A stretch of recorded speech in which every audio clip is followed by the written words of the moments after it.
అలాగే లోకేష్ వచ్చి ఆయన చేతి మరత పెట్టేశాడు. ఇవాళ పాపం వాడి సతీమణి ఎన్టీ రామారావు గారు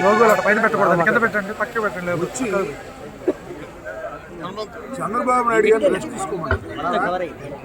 ఆయన కుప్పంలో పోటీ చేయటమే కాదు, చంద్రబాబు నాయుడు గారికి రెస్ట్ ఇవ్వండి అని చెప్పి కుప్పంలో చంద్రబాబు నాయుడు గారి కుర్చీ కూడా మూసేశారు.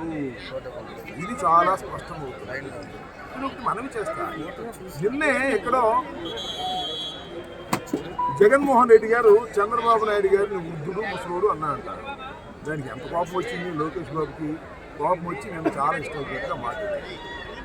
పాపం భువనేశ్వరి గారు కూడా ఇవాళ ఏమన్నారు, ఆయన డివైడ్ అయిపోయాడు, ఇక రెస్ట్ తీసుకుంటాడు, నేను పోటీ చేస్తాను అన్నది వాళ్ళ పార్టీ వ్యవహారం, వాళ్ళ కుటుంబ వ్యవహారం.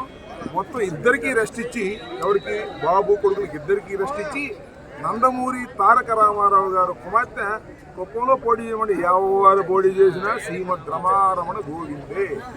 కుప్పంలో ఓడిపోవటం ఖాయం.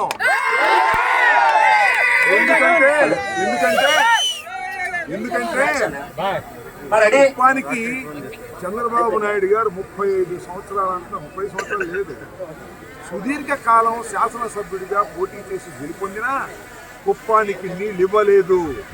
జగన్మోహన్ రెడ్డి గారి ప్రభుత్వంలో త్వరలో నీళ్ళు ఇవ్వబోతున్నాం కుప్పానికి.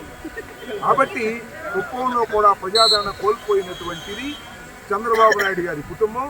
కాబట్టి అక్కడ కూడా చెయ్యిలు మడత వెయ్యవలసిందే. కుప్పంలో గెలిచే పరిస్థితి తెలుగుదేశానికి లేదు, రాష్ట్రంలో ఎక్కడ గెలిచే పరిస్థితి లేదు. మంచి కామెంటే, నేనేం కాదంటున్నాను.